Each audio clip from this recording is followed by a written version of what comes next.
A security camera catches kids calmly flipping through magazines at a convenience store in Florida. But the calm stops here. A thug busts his way in, points a pistol in the cashier's face, and demands all the store's money. But this bandit has no clue he's messing with a former cop turned cashier. The only thing that went through my mind was, he can't do this to me. The thief threatens to kill James if he doesn't hand over the cash. But James isn't budging. After a few seconds of him standing there waiting for me to open the register, and I wasn't moving, so he came around to my side of the register. James should be shaking in his boots, but his prior police training tells him the gun is a fake. I just stood there and looked at him like, what kind of idiot do you think I am? The robber has had enough of his attitude. He grabs the register, which is still plugged in, and bolts for the door. But this funny game of cat and mouse is about to get scary. A woman headed for the store becomes part of the struggle.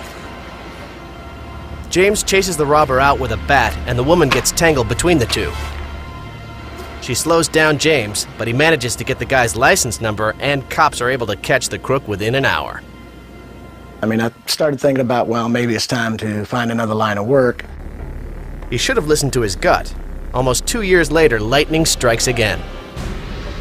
James is helping a customer in the back of the store. I heard somebody enter the door, and he was walking over toward the freezer section.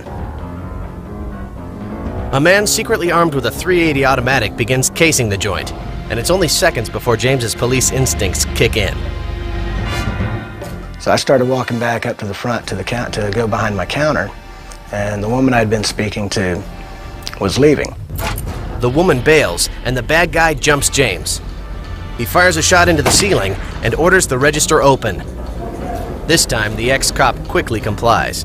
Now, when I opened the register, he took all of his attention off of me and reached for the cash register with both hands.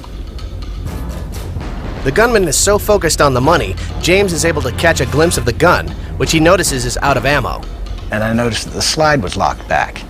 Now, on an automatic, when the slide is locked back, the gun is empty.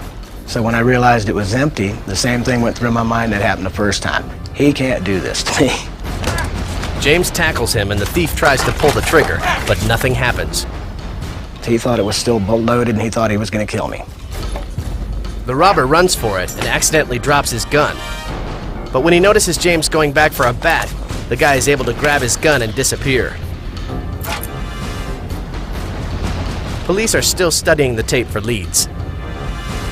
The handling of both incidents went against store policy, so it's probably best that after the second skirmish, James left cashiering to work in the security industry.